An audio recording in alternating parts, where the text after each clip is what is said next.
Why are humans so different compared to the rest of the world? Why are we so special compared to everything else? I've never seen a dolphin play a violin. I've never seen a monkey plough a field. I've never seen a tree do an algebra problem. I've never seen one koala bear pat another koala bear on the back and say, "You're my best friend." Why are we so different? Why are we so special?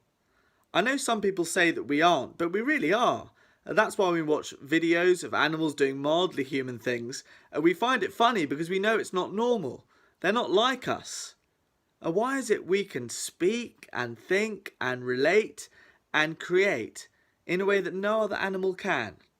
Why are we so different? What's so special about us?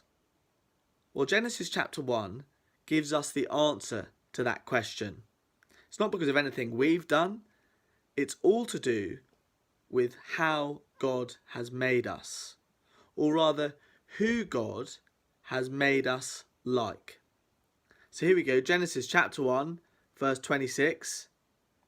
Let us make mankind in our image, God says, in our likeness, so that they may rule. God has made us in his image, which means God has made us to be like him. So if God made us in the image of a dog, we'd be like a dog. We'd be very good at barking and chasing squirrels. If God made us in the image of a rose, we'd be like a rose. We'd be very good at sucking up water from the soil and growing red petals. But God didn't make us in the image of other created things. No, God had a very specific, very special plan for us. A unique idea. He made us in his image. He made us to be like him. So what does being like God look like? Well, this verse, it tells us. Let me read it again. Genesis chapter 1 verse 26. God said, "Let us make mankind in our image, in our likeness, so that they may rule."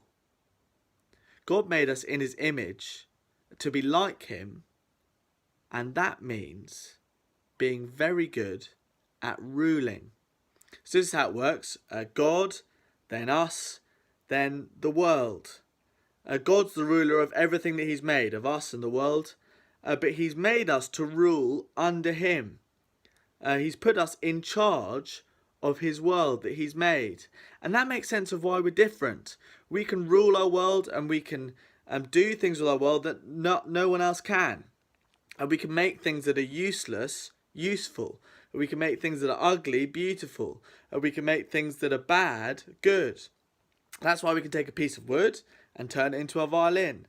That's why with a dead piece of ground we can plough it and make it good for bearing good crops. And that's why we can solve algebra problems.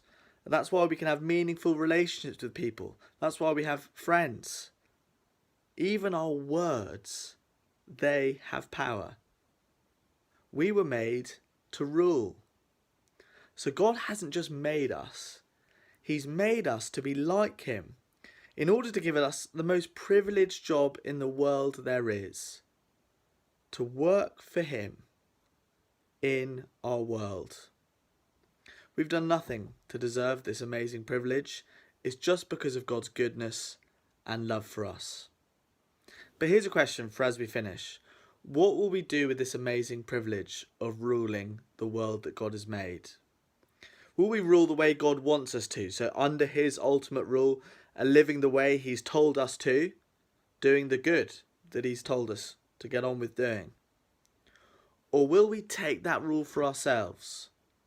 Will we use the rule just to suit ourselves? Well, Genesis chapter 1, it tells us what all of us have done. And that's what we're going to look at tomorrow. See you then.